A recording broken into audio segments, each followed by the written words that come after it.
یہ کیسی جگہ لائے ہو تم مجھے؟ وہ ہینڈسم لڑکا اسے ناچتے ہوئے بدمست لوگوں کے درمیان سے نکالتا ہوا بالکل باہر گاڑیوں کے پاس لے آیا تھا۔ زونی نے تب دیکھا وہ ساحل سمندر پر تھے۔ شامیر نے اسے گاڑی کے پاس لا کر چھوڑا تو وہ بھپر کر پوچھ اٹھی، میں لایا؟ وہ چھوٹی آنکھیں کر طنزیہ نگاہوں سے گھورتے سوالیہ انداز میں پوچھنے لگا، ڈگی گرل، اس وقت تم مجھ سے بات نہ ہی کرو تو بہتر ہے۔ چپ چاپ اب گاڑی میں بیٹھو اور نکلنا نہیں باہر جب تک میں نہ واپس آ جاؤں، سمجھی؟ وہ خاصا برہمی سے کہتا اپنی گاڑی کا ڈور کھول کر اسے حاکمانہ انداز میں بیٹھنے کا اشارہ کرنے لگا۔ اس کا حاکمانہ لہجہ زونی کے غصے کو دعوت دے گیا تھا۔ او تو خاندان کے پرفیکٹ و شریف بیٹے کا اصل روپ یہ ہے، ایک اوباش و بگڑا امیر زادہ؟ یہاں مجھے میرے حق کی پڑھائی کرنے سے روکا جا رہا ہے اور تم شہر آ کر لو پڑھنے کے بہانے عیاشی کرتے پھر رہے ہو۔ اس کا خون کھول گیا تھا یہ دیکھ کے بخش خاندان کے پوتے تعلیم کے نام پر کیسے عیاشی کرتے پھر رہے ہیں اور انہیں روکنے ٹوکنے والا کوئی نہیں، جبکہ اسے 2 دنوں سے تہخانے میں بند کیا ہوا تھا صرف ایک پیپر دے کر آنے کے جرم میں۔ یہ ناانصافی کی انتہا نہ تھی تو اور کیا تھا؟ ایکسکیوز می، میں ان لوگوں میں نہیں، وہ فوراً ہی احتجاجاً بول اٹھا، مگر تم نے کبھی روکا بھی تو نہیں، میرا کبھی ساتھ بھی تو نہیں دیا؟ زونی بھپر کر اس کی سرمئی آنکھوں میں جھانکتے ہوئے بولی، اور کیوں روکتا میں؟ کیوں دیتا تمہارا ساتھ؟ اس نے نہایت بے نیازی کا مظاہرہ کرتے بلوری آنکھوں میں اپنا عکس دیکھتے سوال کیے۔ اس کی بے نیازی و ٹھنڈا رویہ زونی کے تن بدن میں آگ لگا گیا تھا۔ اگلے ہی پل نہ آؤ دیکھا نہ تاؤ ایک دو زوردار مکہ بخش خاندان کے شہزادے کے منہ پر جڑ دیا۔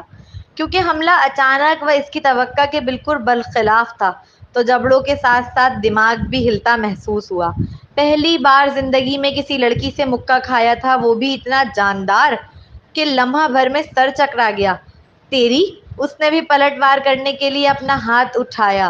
ایگو شدید ہرٹ جو ہو گیا تھا۔ رک کیوں گئے؟ مارو نا، دکھاؤ نا مجھے اپنی سو کولڈ مردانگی، جیسے عادت ہے تم لوگوں کی ہم کمزوروں پر ہاتھ اٹھا کر دکھانے کی۔ تم بھی اپنے باپ دادا و چاچا جیسے ہو، پڑھے لکھے جاہل۔ ابھی وہ غصے سے نڈر لہجے میں بول ہی رہی تھی کہ مقابل تیزی سے اس کے گلابی ہونٹوں پر اپنی شہادت کی انگلی رکھ گیا۔ شش! وہ اس کے منہ پر اس کے باپ دادا کو جاہل کہہ رہی تھی۔ یقیناً غصہ سوا نیزے پر تھا۔ آنکھوں میں سرخ ڈوریں ابھر آئیں۔ صرف اس کی تیز زبان کو روکنے کے لیے اس کے گلابی ہونٹوں پر اپنی انگلی رکھی تھی۔ لیکن کیا خبر تھی، وہ تو چپ ہو جائے گی مگر کہیں اور تہلکہ مچ جائے گا۔ وہ اس کا دل تھا جس کے زور زور سے دھڑکنے کی آواز وہ اپنے کانوں سے سن رہا تھا۔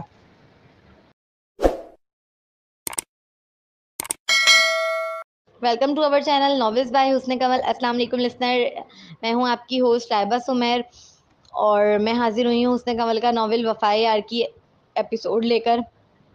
تو لسنر کیسے ہیں آپ سب؟ آئی ہوپ آپ سب خیریت سے ہوں گے۔ تو جناب آپ لوگ بتائیے گا کہ آپ کو یہ ناول کیسا لگ رہا ہے، اس ناول میں مزہ آ رہا ہے یا نہیں آ رہا ہے۔ آئی تھنک مجھے تو یہ ناول بہت اچھا لگ رہا ہے۔ ایک ڈفرینٹ ناول ہے، مطلب جو ہمارے معاشرے کی حقیقت ہے، لڑکا لڑکی پہ فرق، اس کے اوپر ہے۔ کافی ایک بہترین ناول ہے، مزیدار سا۔ تو آپ لوگ پلیز اگر آپ لوگوں کو ناول اچھا لگے تو لائک ضرور کیجیے گا، ٹھیک ہے؟ ویڈیو کو شیئر کیجیے گا، چینل کو سبسکرائب کرنا نہیں بھولیے گا، ٹھیک ہے؟ اور میں پہلے بھی آپ لوگوں سے بول چکی ہوں اور ہر ایپیسوڈ میں اب یہ میں آپ لوگوں کو یہ بات بولتی ہوں کہ یار ایک کلک ہوتا ہے، صرف کر دیا کریں یار، بہت محنت سے ویڈیو بنتی ہے اور رائٹر کتنی محنت سے لکھتی ہیں۔ اور آپ لوگوں کو پتہ ہے جیسا کہ یہ اس چینل پہ جو ناولز چلتے ہیں وہ حسن کنول کے لکھے ہوئے خود کے ناول ہیں۔ یہ چینل ان چینلز کی طرح نہیں ہے جیسے ناولز کے دوسرے چینلز ہیں، وہ فل کمپلیٹ ناول ایک ٹائم میں جو ہے اپلوڈ کر دیتے ہیں، جو کہ دوسرے رائٹرز کا ہوتا ہے۔ تو اس طرح سے یہاں پہ نہیں ہے، یہ رائٹر کا اپنا ناول ہے جو وہ لکھ رہی ہیں، اتنی محنت سے لکھتی ہیں، پھر اس میں سوچنا لکھنا، پھر بھی وہ آپ لوگوں کو ہر 2-3 دن بعد دے رہی ہیں۔ تو یار پلیز ناول اچھا لگے تو چینل کو سبسکرائب کر دیا کریں۔ اب چلیے اسٹارٹ کرتے ہیں۔ آپ کب تک واپس آئیں گے؟ مریم بچوں کی طرح بہتی ناک کو سڑ سڑ کرتی ہوئی ارمان کا ہاتھ پکڑ کر روتے ہوئے پوچھ رہی تھی۔ یار 1 مہینے میں واپس آ جاؤں گا۔ ایسے رو کر تو الوداع نہ کرو، چلو شاباش مسکرا کر ودا کرو، ورنہ میرا دل تم میں ہی اٹکا رہے گا۔ اس کے آنسو اپنے دونوں انگوٹھوں کے پوروں سے نرمی سے صاف کر بڑی محبت سے گویا ہوا۔ اللہ حافظ، جلدی جائیں و جلدی واپس آئیں۔ بمشکل اپنی جان کو اجازت دی خود سے دور جانے کی۔ اللہ حافظ۔ پیشانی کو بڑے پیار سے چومتے ہوئے وہ کمرے سے باہر نکلا۔ مریم، سارا سامان اچھے سے پیک کیا ہے نا تو نے؟ کچھ بھول تو نہیں گئی؟ اس کی مامی تیزی سے پوچھنے لگی۔ جی جی مامی، سب رکھ دیا ہے، وہ زکام بھری آواز میں سر ہلاتے ہوئے بولی، مگر نظر نہ اٹھائی۔ نہیں چاہتی تھی کہ وہ دیکھیں کتنا کرب ہے ان آنکھوں میں۔ ارمان سب سے الوداع لے کر 1 ماہ کے لیے باہر ملک چلا گیا۔ ابھی اسے گئے 1 گھنٹہ بھی نہ ہوا تھا کہ ریحانہ بیگم نے گھر کے سارے ملازمین کا حساب کر کے انہیں کام سے فارغ کر دیا۔ ایسے دیدے پھاڑ کر بھلا کیوں مجھے دیکھ رہی ہے؟ نظر لگائے گی کیا مجھے؟ ریحانہ بیگم کو اپنی خوبصورتی پر بڑا ناز تھا۔ وہ بیوٹیشن تھیں، گھر کے ایک حصے کو انہوں نے اپنے پارلر کے لیے مخصوص کر رکھا تھا۔ ان کے 2 بیٹے تھے، ارمان و عالیان۔ عالیان ان دنوں باہر ملک گیا ہوا تھا اپنی اسٹڈی کے لیے۔ وہ اچھے خاصے کھاتے پیتے لوگ تھے۔ ریحانہ بیگم شروع میں تو شوقیہ مگر اب صرف وقت گزاری کے لیے پارلر چلا رہی تھی۔ گھر میں 2 ملازم رکھے ہوئے تھے، ایک کچن کے کام کے لیے اور دوسرا پورے گھر کی صفائی ستھرائی و کپڑے وغیرہ دھونے کے لیے۔ مگر اچانک آج انہوں نے دونوں ملازمین کو فارغ کر دیا تھا، یہ دیکھ مریم الجھی۔ وہ دونوں کافی سالوں سے اس گھر میں کام کر رہے تھے۔ نہیں، آپ نے اچانک انہیں کیوں نکال دیا؟ وہ الجھے لہجے میں پوچھ اٹھی تھی۔ کس سے نکالنے کی بات ہو رہی ہے؟ مریم کے ماموں نورا صاحب آدھی سنی بات پر پوچھنے لگے۔ آپ کی اس لاڈلی بھانجی کو تو نکال نہیں سکتی تو ظاہر سی بات ہے ملازمین کو ہی نکالنا ہوگا۔ آپ کو بھی لڑکیوں کی باتوں میں گھسنے کا بڑا شوق ہے۔ ریحانہ بیگم اپنا ایک ہاتھ چہرے کے آگے پنکھے کی طرح اترا کر لہراتے ہوئے منہ بسور کر بولی۔ لڑکیوں کی باتیں؟ نورا صاحب حیرت کے غوطے کھاتے بڑی بڑی آنکھوں میں دنیا جہان کا احتجاج لیے بے ساختہ ہی اپنی بیگم کے الفاظ دہرا اٹھے۔ ہاں تو ابھی میری عمر ہی کیا ہے؟ اللہ جھوٹ نہ بلائے، 2 لوگوں کے سامنے ارمان و علیان کے ساتھ کھڑی ہو جاؤں تو وہ چھوٹی بہن بولتے ہیں۔ اللہ جانے کیا سمائی تھی میرے ماں باپ کے دل میں، گڈے گڑیوں سے کھیلنے کی عمر میں تم جیسے عمر رسیدہ مرد سے بیاہ دیا۔ وہ منہ بسورتے ہوئے بولیں تو مریم کے لیے اپنی ہنسی روکنا محال ہوا۔ کس قدر خود کو ننھی کاکی گمان کرتی تھی وہ، جبکہ ٹھیک ٹھاک عمر تھی ان کی۔ اب تو سفید بال بھی اگائے تھے جسے آئے دن کلر کر کے چھپایا کرتی۔ ان کی حد سے زیادہ چھوڑنے کی عادت کبھی نہیں جا سکتی، یہ سوچ مریم نے سر جھٹکا۔ بھائی گھر میں لوگ ہی کتنے ہیں، ہم 3 ہی تو ہیں، اسی لیے ملازموں کو نکال دیا۔ ماں خیر سے، یہ جوان ہے نا ہمارے گھر میں، اتنے کام تھوڑی ہوتے ہیں، پھر میں بھی ہاتھ بٹا دیا کروں گی اس کا۔ وہ باتوں ہی باتوں میں اصل موضوع پر آئیں تو مریم کے ماموں احتجاجاً پوچھ اٹھے، تو کیا تم گھر کا سارا کام اس بچی سے کرواؤ گی؟ اب اتنی بھی کوئی بچی نہیں ہے آپ کی بھانجی، اس کی عمر کی لڑکیاں شادی کر کے پورا گھر سنبھال رہی ہیں۔ وہ تیزی سے سخت لہجے میں منہ بگاڑتے ہوئے بولی۔ وہ بچی ہے، پڑھ رہی ہے ابھی، پھر جب ملازم افورڈ کر سکتے ہیں تو کیوں بچی کو تنگ کرنا؟ اس کے ماموں فوراً ہی اس کے حق میں لڑنے اترے۔ تو کیا پڑھنے والی بچیاں گھر کے کام نہیں کرتی؟ آپ نے کون سا کل کو اس سے نوکری کرانی ہے جو میرے بیٹوں کے برابر لانے پر تلے ہیں اسے؟ میں تو کہتی ہوں پڑھائی چھڑوا کر گھر بٹھائیں اسے، کہیں اپنی آوارہ ماں کی طرح بھاگ گئی تو کیا کریں گے ہم؟ مریم کو اندازہ نہیں تھا اس کی مامی ارمان کے جاتے ہی اپنے رنگ گرگٹ کی تیزی سے بدلیں گی۔ ارمان کے سامنے تو وہ بڑی میٹھی چھری بنی رہتی تھیں، مگر اس کے جاتے ہی جیسے زہر اگلتی معلوم ہوئی۔ مریم کو لاء کی پڑھائی کے لیے یونی میں ایڈمیشن ارمان نے دلایا تھا، جسے ابھی صرف 3 دن ہی ہوئے تھے۔ ان کے آخری جملے روح تک کو چھلی کر گئے، آنکھوں میں آنسو بھر آئے۔ اپنی ماں کے متعلق آج تک لوگوں کو صرف برا کہتے ہی سنا تھا، اور باپ، اس کا تو کچھ پتہ ہی نہیں، کون تھا، کہاں تھا بھی یا نہیں، کچھ خبر نہیں اسے۔ ریحانہ بس کرو، جو منہ میں آتا ہے بولتی چلی جاتی ہو۔ نورا صاحب بھر کر چیخے۔ اپنی بہن کومل سے بہت محبت تھی انہیں، وہ جڑواں بہن بھائی تھے۔ کومل نے بھاگ کر نکاح کرنے کے بعد صرف اپنے بھائی نورا کو، جو ان دنوں باہر ملک تھا، کال کر کے بتایا تھا کہ اس نے فہیم بخش سے نکاح کیا ہے جو اس کا کلاس فیلو ہے۔ نورا صاحب کبھی فہیم سے نہ ملے، صرف وہی مریم کے ننیال میں واحد تھے جو علم رکھتے تھے کہ مریم کے باپ کا نام فہیم بخش ہے، لیکن انہوں نے کبھی بھی مریم کو اس متعلق کچھ نہ بتایا، اور بتاتے بھی کیوں؟ اس ظالم آدمی نے اپنی 2 سالہ بچی کو بیوی کے مرتے ہی ننیال میں پھینک دیا تھا، اور پھر کبھی پلٹ کر نہ پوچھا۔ ایک لڑکی جو اپنا نام نوری بتا رہی تھی، وہ مریم کو چھوڑنے آئی تھی، اسی نے بتایا کہ کومل کی دوسری پریگنینسی کے دوران سیڑھیوں سے گر کر حادثاتی موت ہو گئی ہے، اور مریم کو سنبھالنے والا اب کوئی نہیں۔ لو جی، سچ کہو تو آگ لگ جاتی ہے۔ ریحانہ بیگم کھڑے ہو کر ہاتھ نچاتے ہوئے بڑی ادا سے تیکھے لہجے میں بولی۔ تم چپ ہو رہی ہو یا نہیں؟ نورا صاحب غصے سے آگ بگولا ہو کر چیخے۔ اللہ اللہ، اب کیا بڑھاپے میں اس لڑکی کی وجہ سے مجھے ماریں گے؟ بس یہی دن دیکھنا رہ گیا تھا میری زندگی میں۔ میرے جوان بچے کیا گئے، آپ تو مجھے اپنی بھانجی کے لیے مارنے چڑھ دوڑے۔ ناگن کہیں کی، اپنی ماں کی طرح دوسروں کی خوشیاں کھانے والی، اب تو تیرا کلیجہ ٹھنڈا ہو گیا ہوگا ہم میاں بیوی کو لڑوا کر، مگر میں بھی اپنے نام کی ریحانہ ہوں، تجھے چھوڑوں گی نہیں میں، میسنی کہیں کی۔ ریحانہ بیگم پہلے تو جاہل عورتوں کی طرح اپنے سینے پر زور زور سے ہاتھ مار کر روتے ہوئے چیخنے لگیں۔ وہ خواہ مخواہ واویلا کر رہی تھی جو ان کی عادت میں شامل تھا، پھر اپنی توپوں کے دہانے بیچاری مریم کی جانب کر دیے۔ قسمت بھی کیا چیز ہے، باپ کے زندہ ہوتے ہوئے بھی دوسروں کے ٹکڑوں پر پڑنے پر مجبور تھی وہ۔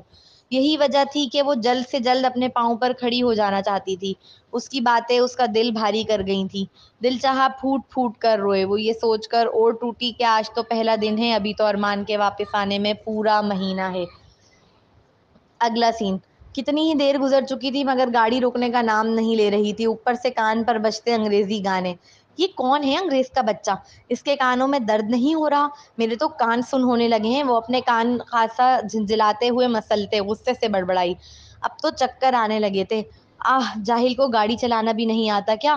گاڑی کی سپیڈ شاید بڑھا دی گئی تھی جس کے سبب ڈگی میں رکھا سامان اب اس کے سر سے ٹکرا رہا تھا۔ اللہ اللہ کر کے کچھ گھنٹے گزرنے کے بعد جب گاڑی رکی تو اس کی حالت غیر ہو رہی تھی۔ وہ بس ڈگی سے باہر نکلنا چاہتی تھی۔ گانے بند ہوئے تو وہ سمجھ گئی کہ انگریز کا بچہ گاڑی سے اتر رہا ہے۔ اس نے زور زور سے ڈگی بجانا شروع کی جس کی آواز پر وہ چونک کر ڈگی کی جانب آیا۔ ڈگی کھولتے ہی زونی کو دیکھ اس ہینڈسم لڑکے کی آنکھیں حیرت سے بڑی ہوئیں۔ تم؟ چکر آنے کے سبب اس کا ذہن کام نہیں کر رہا تھا۔ جو ایک چیز اس لمحے اسے یاد تھی وہ تھا اس بند جگہ سے باہر نکلنا۔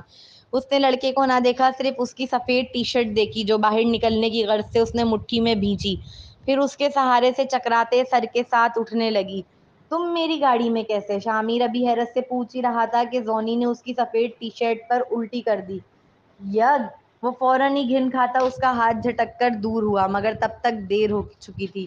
زونی کے اس عمل پر اس نوجوان کا دل شدت سے چاہا کہ اسے شوٹ کر دے۔ یہ کیا کر دیا تم نے؟ وہ خاصا چڑھتے ہوئے اپنی شرٹ کو انگلیوں سے پکڑ کر اپنے جسم سے دور کرتے کراہیت بھرے لہجے میں استفسار کرنے لگا۔ سوری۔ الٹی کرنے کے بعد اب وہ کافی بہتر محسوس کر رہی تھی۔ وہ ڈگی سے اتری تو سر پھر چکرانے لگا۔ اسے پھر الٹی آ رہی تھی۔ مجھے الٹی آ رہی ہے، وہ پیٹ پکڑ کر نیچے کی جانب ٹھنڈی ریت پر جھکتے ہوئے بولی۔ وہ ننگے پاؤں اپنے سفید یونیفارم میں ملبوس تھی۔ اسے فرش کی سختی محسوس نہیں ہو رہی تھی بلکہ لگا جیسے پاؤں ٹھنڈی ریت پر ہوں۔ اس کا دماغ کام نہیں کر رہا تھا، اس لیے اس نے دھیان نہ دیا۔ چلو میرے ساتھ تم۔ اس کی حالت دیکھ وہ آنکھیں جھنجھلانے والے انداز میں گھماتے ہوئے اس کی نازک کلائی پکڑ کر اپنے ساتھ کھینچنے لگا۔ وہ آگے چلے تو لوگ ان سے ٹکرانے لگے۔ ہلو شامیر! ہر لمحے بعد اس سے کوئی ٹکرا رہا تھا لیکن وہ سب کو ویٹ کا کہتا ہوا اسے پکڑ کر ہٹ کی سیڑھیاں چڑھ کر اسے اوپر کمرے میں لے آیا۔ وہ ساحل سمندر کے سامنے بنا ایک خوبصورت و عالیشان ہٹ بیچ تھا۔ جاؤ اندر واش روم ہے۔ وہ فوراً ہی اپنا سر پکڑے اندر چلی گئی۔ جب فریش ہو کر باہر نکلی تو سامنے ہی شامیر بیڈ کے پاس شرٹ لیس کھڑا نظر آیا۔ اس کی خوبصورت باڈی دیکھ وہ مبہوت ہو گئی۔ اس لڑکی کی آنکھوں میں ابھری ستائش دیکھ شامیر کے چہرے پر ہلکی سی شرارت بھری مسکان بکھری۔ وہ اپنی تھوڑی پر انگلیاں مسلتے اس کی جانب آیا۔ کہو تو قریب آ جاؤں؟ تاڑنے میں آسانی ہوگی۔ اس کے آئی برو اچکا کر ٹوکنے پر وہ حواسوں میں لوٹی تھی۔ فوراً ہی سر جھٹک کر اپنے نیچے کا ہونٹ بے دردی سے چبانے لگی۔ دل کی سپیڈ اس قدر تیز ہو گئی تھی کہ لگا دھک دھک کرتا باہر نکل آئے گا۔ راستہ چھوڑو، مجھے بھی فریش ہونا ہے۔ اس کے کہتے ہی وہ فوراً راستے سے ہٹی۔ وہ واش روم میں گیا تو اس نے سکھ کا سانس لیا جیسے اس حسین نوجوان کی موجودگی میں سانس بھی نہ لے پا رہی ہو۔ وہ بیڈ پر بیٹھ گئی تھی۔ اوہ سوری، میں سمجھی میرا فرینڈ شامیر ہے یہاں۔ ایک لڑکی اچانک ہی دروازہ کھولتے ہوئے اندر آئی تھی لیکن زونی کو دیکھ لچکدار انداز میں معذرت کرتی ہوئی واپس جانے لگی۔ وہ واش روم میں ہے، فریش ہو رہا ہے۔ زونی اس لڑکی کا تنقیدی نگاہ سے سر تا پاؤں جائزہ لینے لگی جو ڈارک لال رنگ کی شرٹ اور بلیک ٹراؤزر میں ملبوس تھی۔ میگزین و ٹی وی میں ہی دیکھے تھے ایسے لباس جو وہ زیب تن کی ہوئی تھی۔ سانولی رنگ پر خاصا میک اپ کیے وہ خوبصورت لگی زونی کو، خاص طور پر اس کی ریشمی بکھری زلفیں۔ زونی کو وہ کوئی ماڈل لگی۔ وہ ماڈل لڑکی شامیر کی فرینڈ ہے، یہ بات اسے حیران کر گئی تھی۔ شامیر تو اسے اللہ تعالیٰ کی گائے لگتا تھا جو کبھی اس سے نہ لڑا، نہ کبھی خاندان کے کسی معاملے میں بولا نہ کبھی کسی چیز پر احتجاج کیا، اور صرف وہی کیوں پورا خاندان ہی شاہ کو پرفیکٹ و شریف لڑکے کی امیج سے دیکھتا تھا جو کبھی اپنے حق کے لیے بھی نہ بولے۔ مگر اس کی فرینڈ دیکھنے کے بعد زونی کو محسوس ہوا وہ کچھ زیادہ ہی سیدھا سمجھ بیٹھی ہے اسے۔ اینی، تم ہو کیا؟ اندر سے فوراً آواز آئی، شاید شامیر نے اس کی آواز سن لی تھی۔ ہاں، اس نے فوراً جوابی آواز لگائی۔ یار کوئی ڈریس دو، میرا خراب ہو گیا ہے۔ اوکے، وہ مسکرا کر کہتی الماری کی جانب بڑھی۔ زونی نے دیکھا اس نے ایک پینٹ نکال کر شامیر کو دی اور ٹی شرٹ و ٹاول ہاتھ میں پکڑ کر کھڑی ہو گئی۔ وہ پینٹ پہن کر باہر نکلا، اس کے کالے گھنے بال گیلے تھے جن سے پانی کی بوندیں گر رہی تھیں۔ اینی نے فوراً ہی اسے ٹاول دی۔ یہ تو بہت ہی بے شرم ہے، پتہ ہے کمرے میں 2 لڑکیاں ہیں پھر بھی ایسے ہی نکل آیا۔ اسے دیکھتے ہی ایک لمحے کے لیے آنکھیں حیرت سے پھیلیں، لیکن اگلے ہی لمحے وہ منہ موڑ کر کھڑی ہو گئی۔ اس کے عمل پر شامیر کے چہرے پر پھر سے مسکراہٹ آئی۔ جی، یو لک ڈیشنگ ڈیئر۔ اس کی دودھیا رنگت پر سکس پیک ایپس کسی کی بھی نظروں کو ستائشی کر دیں۔ اینی فدا لہجے میں اس کی خوبصورت باڈی کو دیکھتے ہوئے بولی۔ آئی نو، وہ خاصا مغرور لہجے میں جواب دہ ہوا۔ ساتھ ساتھ ٹاول بیڈ پر ڈال کر اینی کے ہاتھ سے بلیک ٹی شرٹ لی۔ ٹی شرٹ پہنتے ہی اس کی نظر اپنی جانب پشت کیے کھڑی یونیفارم میں ملبوس لڑکی پر گئی۔ یہ اسکول کی بچی کہاں سے پکڑ لائے تم؟ اب یہ مت کہنا یہ بچی تمہاری گرل فرینڈ ہے؟ اینی اس کے کان کے پاس منہ لا کر مضحکہ خیز انداز میں پوچھنے لگی۔ کزن ہے میری۔ او، پہلی بار تم اپنے کسی رشتہ دار کو پارٹی میں لائے ہو؟ وہ مسکراتے ہوئے بولی، جس کے جواب میں وہ فقط مسکرا دیا۔ کیا بتاتا کہ وہ نہیں لایا، یہ آفت خود ہی ڈگی میں بیٹھ کر اس کے ساتھ آ گئی ہے۔ اوئے نیچے آ جا یار، سب انتظار کر رہے ہیں تیرا، ایک لڑکا تیزی سے آ کر بولا۔ آ رہا ہوں، وہ مسکرا کر کہتے زونی کو دیکھنے لگا۔ اس کا کیا کروں اب؟ پہلی بار زندگی میں کسی کی فکر لاحق ہوئی، پہلی بار احساس ذمہ داری ہوا۔ اینی اس کا خیال رکھنا، اوکے؟ اوکے ڈیئر، وہ فوراً ہی مسکراتے ہوئے بولی۔ اس کے جاتے ہی اینی اس یونیفارم میں موجود لڑکی کو تنقیدی نگاہ سے دیکھنے لگی۔ وہ یونی کے چارمنگ ہیرو شامیر بخش چودھری کی کزن ہے، یہ بات قبول کرنا بہت مشکل تھا اس کے لیے۔ وہ گیا، اب تم مڑ سکتی ہو۔ ویسے تمہارا نام؟ اس کے کہتے ہی زونی نے مڑ کر اسے دیکھا۔ شامیر اب کمرے میں موجود نہ تھا۔ زونیشا، پیار سے زونی بلاتے ہیں۔ او نائس نیم۔ ویسے تم پارٹی میں اسکول یونیفارم میں کیوں آئی ہو؟ اور اینی نے الجھے ہوئے لہجے میں استفسار کیا، ساتھ ساتھ نگاہ اس کے ننگے پاؤں پر بھی کی۔ اس نے دانستہ طور پر اپنا جملہ ادھورا چھوڑ دیا تھا، لیکن زونی سمجھ چکی تھی اس کی انکہی بات کا مطلب۔ وہ میں غلطی سے آ گئی ہوں۔ غلطی سے؟ ہاں، فی الحال ہم اس وقت کہاں ہیں؟ وہ انجانے لہجے میں پورے کمرے پر نظر دوڑاتے ہوئے پوچھنے لگی۔ وہاں خاصا تیز ہوا چل رہی تھی جو بہت تر و تازہ کر دینے والی تھی۔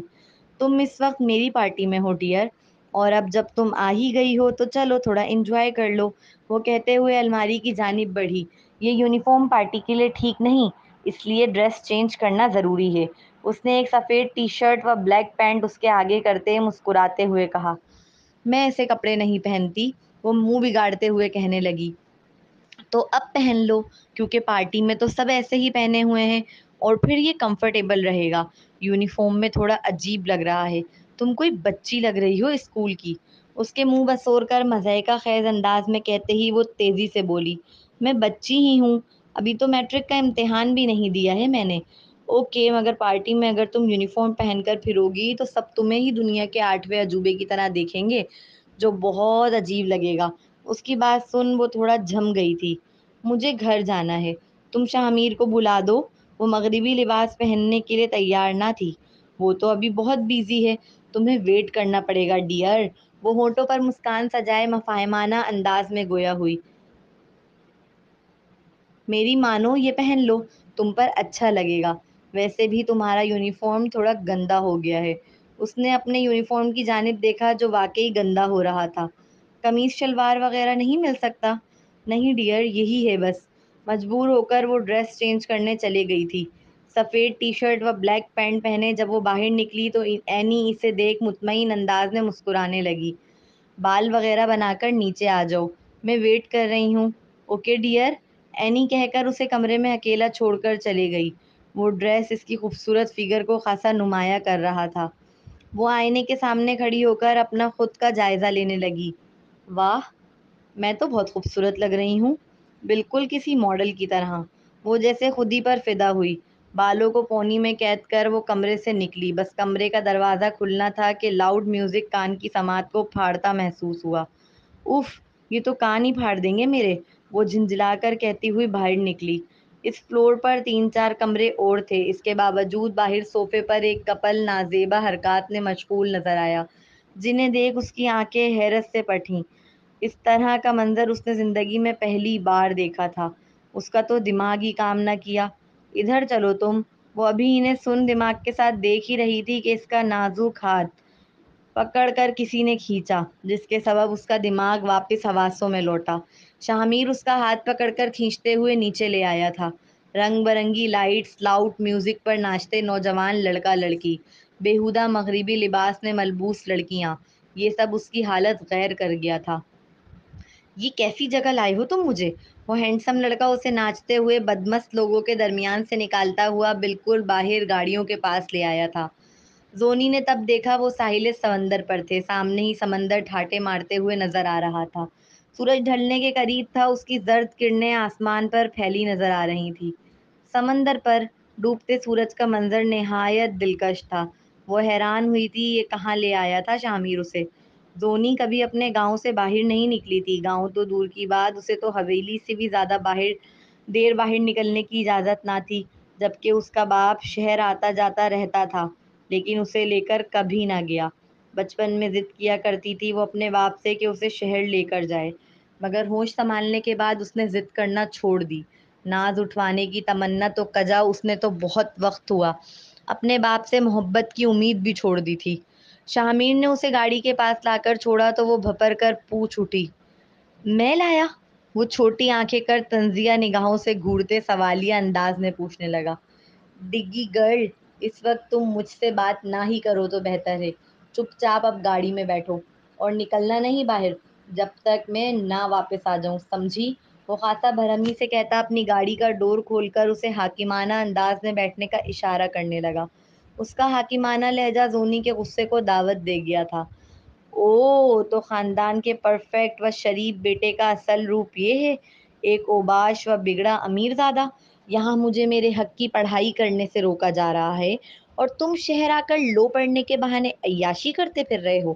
اس کا خون کھول گیا تھا یہ دیکھ کے کہ بخش خاندان کے پوتے تعلیم کے نام پر کیسے عیاشی کرتے پھر رہے ہیں اور انہیں روکنے ٹوکنے والا کوئی نہیں، جبکہ اسے 2 دنوں سے تہہ خانے میں بند کیا ہوا تھا صرف ایک پیپر دے کر آنے کے جرم میں۔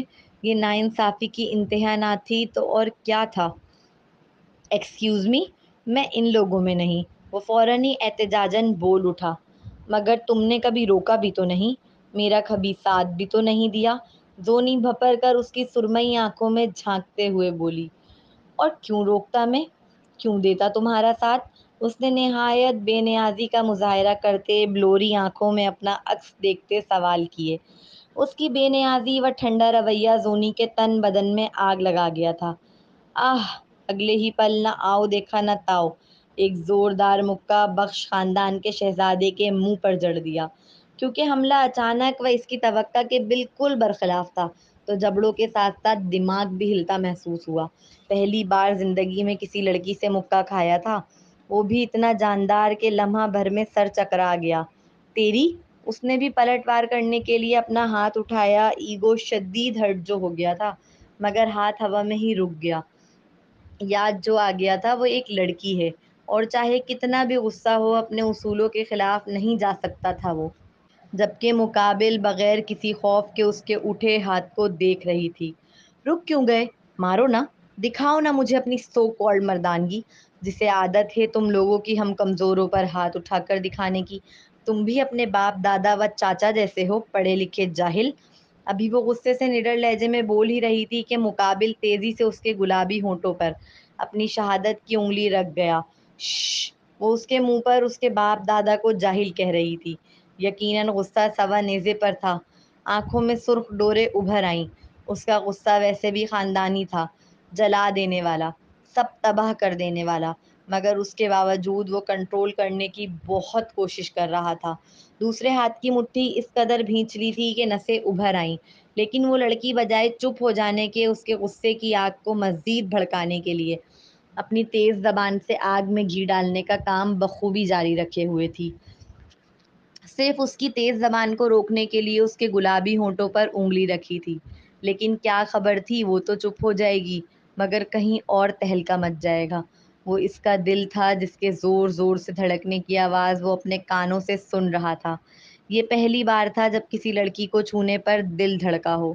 وہ کیا بولنے والا تھا یہ تو بھول ہی بیٹھا، بس نگاہیں اس کے ہونٹوں پر اٹک گئیں۔ ان گلابی ہونٹوں کی نرمی اس کی انگلی کو عجیب سا کرنٹ لگا گئی تھی، ایسا کرنٹ جو پورے وجود میں سرایت کرتا محسوس ہوا۔ دوسری جانب وہ اس کے اچانک ہونٹوں پر انگلی رکھنے پر پہلے حیران پھر بھڑک اٹھی، فوراً ہی اس کی انگلی اپنے ہونٹوں سے جھنجھلا کر ہٹائی۔ اب ہاتھ لگایا نا تو ماں قسم یہ زونی تمہارا ہاتھ توڑ دے گی۔ وہ شیرنی بھپر اٹھی تھی، نصیحت آمیز لہجے میں وارن کیا۔ اس کی آنکھوں میں ابھرا غصہ دیکھ وہ مسکرایا۔ کیوں؟ فیلنگز جاگ رہی ہیں؟ کوئی نئی بات نہیں، ہر لڑکی کا میری نزدیکی سے یہی حال ہوتا ہے۔ وہ خاصا مغرور لہجے میں اسمارٹ مسکراہٹ چہرے پر سجائے بولا۔ اس کی مغروریت دیکھ مقابل تلملا اٹھی۔ زونی نے محسوس کیا وہ نہایت خود پسند مردوں میں سے ہے۔ ہوتا ہوگا مگر میں ان جیسی نہیں، بلکہ اب تو مجھے دکھ ہو رہا ہے کیسے میں آج تک تم جیسے اوباش لڑکے کو اللہ تعالیٰ کی گائے سمجھتی رہی۔ مگر اب سوچ لیا میں نے، لگواؤں گی ایک عدالت اس ناانصافی کے خلاف، اور پوچھوں گی ابراہیم بخش اور فہیم بخش سے کہ لو کے نام پر عیاشی کرنے کی اجازت دینا کیا ان کے خاندان کے قدیم رسم و رواج و اصولوں کے مطابق ہے۔ دیکھوں گی پھر سارے اصول صرف کمزوروں کے لیے ہیں یا اپنے لاڈلے پوتوں پر بھی کچھ زور چلتا ہے ان کا۔ وہ دل جلی تھی، فوراً ہی بھپر کر دانت پیستے ہوئے آنکھوں میں آنکھیں ڈال کر بولی، سین لائک میں معصوم کچھ نہ کرتے ہوئے بھی تمہاری ہیٹ لسٹ میں ہوں۔ وہ دونوں ہاتھ سینے پر فرصت سے فولڈ کر چھوٹی آنکھوں سے بغور اس لڑکی کے سرخ چہرے کو دیکھتے دنیا جہاں کی معصومیت چہرے پر سجائے بولا، ابھی وہ دونوں بات کر ہی رہے تھے، شاہمیر ریس شروع کرنی ہے، چل۔ اس کا دوست دانیال دور سے ہی ان دونوں کو بغور دیکھتے اسے بلانے لگا۔ یہ ٹاپک بعد میں کنٹینیو کریں گے، ابھی مجھے جانا ہے، تم گاڑی میں بیٹھو۔ وہ حاکمانہ انداز میں کہنے لگا۔ مجھے گھر جانا ہے۔ وہ مسلسل احتجاج کر رہی تھی مگر مقابل نے ایک نہ سنی۔ اس کا بازو پکڑ گاڑی میں بٹھا کر گاڑی کو لاک کر کے چلا گیا۔ او بگڑیل شہزادے، مجھے گھر جانا ہے، گدھا کہیں کا۔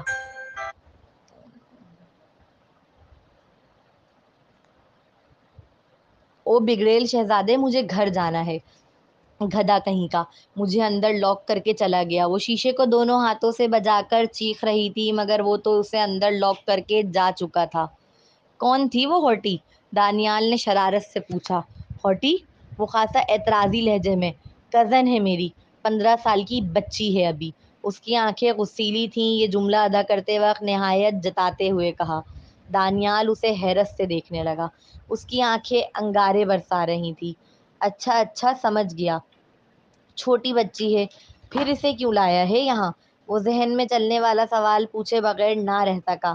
میں لاؤں گا اسے، میری عقل کیا گھاس چرنے گئی ہے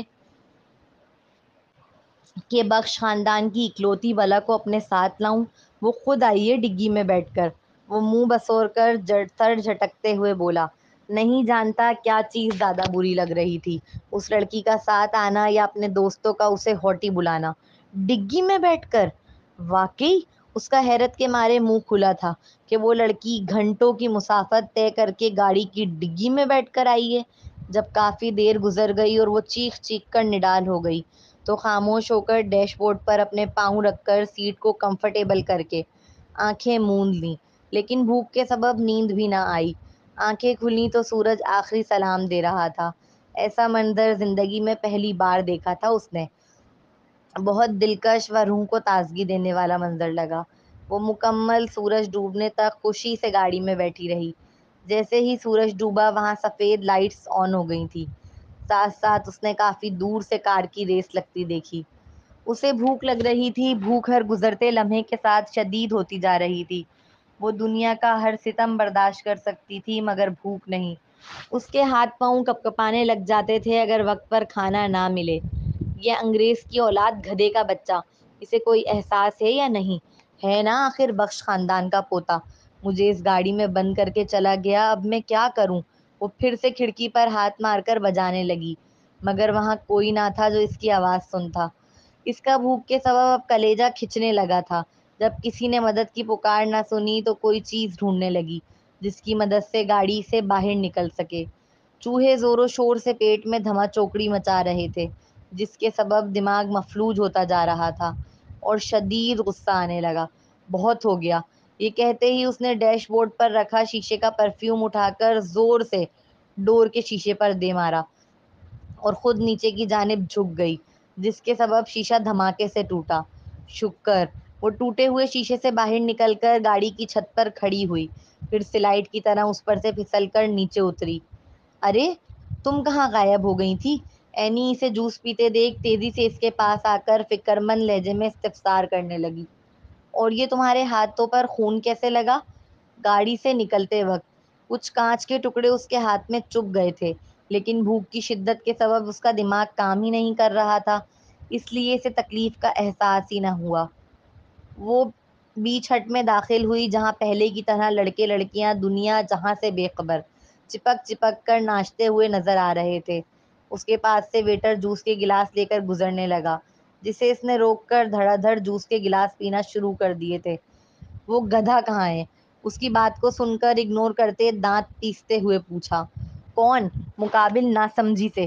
شاہ میر گدھا، خاصا تپے لہجے میں اپنی مراد واضح کی، جس پر مقابل حیرت سے اس کا چہرہ تکنے لگی۔ تم پہلی ہو جو اسے گدھا کہہ رہی ہو، ورنہ لڑکیاں اپنی جان کہتی ہیں اسے، اینی نے خاصا جتاتے ہوئے کہا، جس پر وہ منہ بسوڑتے تیزی سے بولی۔ اندھی ہوں گی ساری۔ او تم تو بچی بڑی گرم مزاج ہو، تھوڑا کول ہو جاؤ، چلو باہر چلتے ہیں، ویسے بھی باہر ریس ہو رہی ہے۔ ریس کو مارو گولی، کیا تمہاری پارٹی میں اس بے ذائقہ جوس کے علاوہ کچھ نہیں ملے گا؟ وہ تیزی سے منہ بگاڑ سارا جوس ایک سانس میں گلے میں اتارنے لگی۔ کیوں نہیں ملے گا بھائی؟ رکو میں ویٹر سے کہتی ہوں، وہ مسکرا کر مہمان نواز بنتے ہوئے بولی۔ ذرا جلدی، بھوک کے مارے جان نکل رہی ہے میری۔ اچھا اچھا، وہ وہاں موجود اور لڑکیوں کی طرح نزاکتوں کا مظاہرہ نہیں کر رہی تھی۔ اس نے پلیٹ بھر کر باربیکیو نکالا تھا اور سائیڈ میں بیٹھ کر کھانا شروع ہو چکی تھی۔ ابھی وہ کھانا کھا ہی رہی تھی کہ اس نے ایک لڑکی کو اپنے برابر والے صوفے پر نیم بے ہوشی کی حالت میں لیٹتے دیکھا۔ کتنے مزے کا احساس ہے یہ، وہ ٹھنڈی آہ بھر کر آنکھیں مونتے ہوئے بولی۔ زونی اسے الجھی نگاہ سے دیکھنے لگی، پھر نگاہ سامنے کی جانب گئی جہاں 3-4 لڑکیوں کو ایک ساتھ بیٹھ کر پائپ نما چیز کو منہ میں لے جا کر حقے کی طرح پیتے اور پھر منہ سے دھوئیں نکالتے دیکھا۔ شاید یہ حقے کی طرح ہیں۔ انہیں ہواؤں میں دھواں تحلیل کرتے دیکھ وہ منہ ہی منہ کراہت کے ساتھ بڑبڑائی۔ اس نے پہلی بار لڑکیوں کو شیشہ نوشی کرتے دیکھا تھا۔ مزید کھانا کنٹینیو رکھنا اب ممکن نہ تھا۔ اسے کراہیت محسوس ہونے لگی تھی۔ وہ اٹھ کر تازی ہوا کھانے و اس لاؤڈ میوزک سے نجات کے لیے باہر آ گئی تھی۔ باہر آئی تو ریس اسٹارٹ تھی۔ کافی ہجوم جمع تھا لڑکے لڑکیوں کا، جو شاہ میر کا نام لے کر چیئر اپ کر رہے تھے۔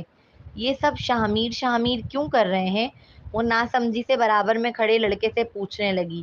وہ مڑا تو اپنے برابر میں زونی کو دیکھ مسکرا دیا، کیونکہ وہ ہمیشہ سے ونر رہا ہے اس ریس کا۔ وہ مسکراتے ہوئے فقرانہ انداز میں بتانے لگا۔ اندھوں میں کانا راجا، وہ طنز کیے بغیر نہ رہ سکی، جسے سن دانیال کی مسکراہٹ مزید گہری ہوئی۔ تم شاہ میر کی کزن ہو نا؟ اس نے اندازہ لگانے والے طرز میں استفسار کیا۔ بدقسمتی سے، وہ اس بات میں سر ہلا کر منہ بسوڑتے ہوئے بولی۔ دانیال اسے منہ بسوڑتے دیکھ پھر مسکرایا۔ وہ بہت کیوٹ سی لگی اسے، جو دوسری لڑکیوں سے قدرے مختلف تھی۔ اسی لمحے ریس لگاتے ہوئے شاہ میر کی نگاہ زونی پر پڑی، جو دانیال کے ساتھ باتیں کرتی نظر آ رہی تھی۔ دل میں جیسے آگ لگی۔ اس کا سارا دھیان اپنی ریس سے ہٹ کر زونی پر مرکوز ہو گیا۔ یہ شاہ میر کو کیا ہوا ہے؟ اس کی گاڑی اچانک سلو کیوں ہو گئی؟ شاہ میر کی گاڑی پر پیسہ لگائے ہوئے لوگ پریشان ہو کر ایک دوسرے سے پوچھنے لگے۔ وہ آج تک کوئی ریس نہیں ہارا تھا، تب ہی اس پر سب سے زیادہ بولی لگی ہوئی تھی۔ اسے کیا ہوا ہے اچانک؟ دانیال بھی فکر مند ہو کر اس کی سلو گاڑی کی جانب دیکھتے ہوئے۔ اف، دھیان لگاؤ شاہ میر، اس نے یکدم اپنا سر جھٹکا اور پہلے سے زیادہ تیز رفتار کے ساتھ گاڑی بھگانا اسٹارٹ کی۔ اس کی گاڑی ہواؤں سے باتیں کر رہی تھی۔ چیتے کی اسپیڈ سے وہ اپنے مخالف ریسر تک پہنچا تھا۔ جب دونوں کی گاڑی برابر ہوئی تو شاہ میر نے اسے دیکھ ایک آنکھ دبا کر مغرور و فاتحانہ انداز میں مسکرایا، جیسے اس کے لیے یہ ریس بچوں کا کھیل ہو جسے وہ جب چاہے سر کر لے۔ وہ تو بس اسے خوش کر رہا تھا آگے جانے دے کے۔ اس کی مسکراہٹ نے مقابل کو جلا کر رکھ دیا تھا۔ اس نے دانت پیستے ہوئے اسپیڈ بڑھائی، لیکن شاہ میر مخالف کے دیکھتے ہی دیکھتے بجلی کی مانند آگے نکل گیا۔ یس! ہر بار کی طرح جیت اس کی ہوئی تھی۔ وہ کار سے باہر نکلا تو ایک کے بعد ایک شخص اس سے گلے ملنے لگا۔ یہ مکھیاں ہر وقت شہد پر ایسے ہی چھائی رہتی ہیں؟ زونی کی آنکھیں حیرت سے باہر ابل آنے کو تھیں۔ شاہ میر سے ایک کے بعد ایک لڑکی کو دھڑلے سے گلے ملتے دیکھ پھر اس پر بگڑیل شہزادے کی فراخ دلی کا مظاہرہ بھی کمال تھا۔ ہر ایک کے ایسے گلے لگ رہا تھا جیسے دنیا میں سب سے پیاری وہی ہو اسے۔ زونی کی آنکھوں میں ابھری حیرت پڑھ کر اینی مسکراتے ہوئے بولی، بے حیا گدھا۔ وہ منہ ہی منہ میں بڑبڑائی، جبکہ مقابل ان گنت حسیناؤں کے گھیرے میں ہونے کے باوجود کن اکھیوں سے اسی پر نگاہ جمائے ہوئے تھا۔ واؤ! ایپی تو بہت اچھی ہے، بہت مزیدار سی ہے۔ آپ لوگوں کو بھی اچھی لگے تو کمنٹس میں ضرور بتائیے گا۔ ملتے ہیں نیکسٹ ایپیسوڈ میں، جب تک کے لیے اللہ حافظ۔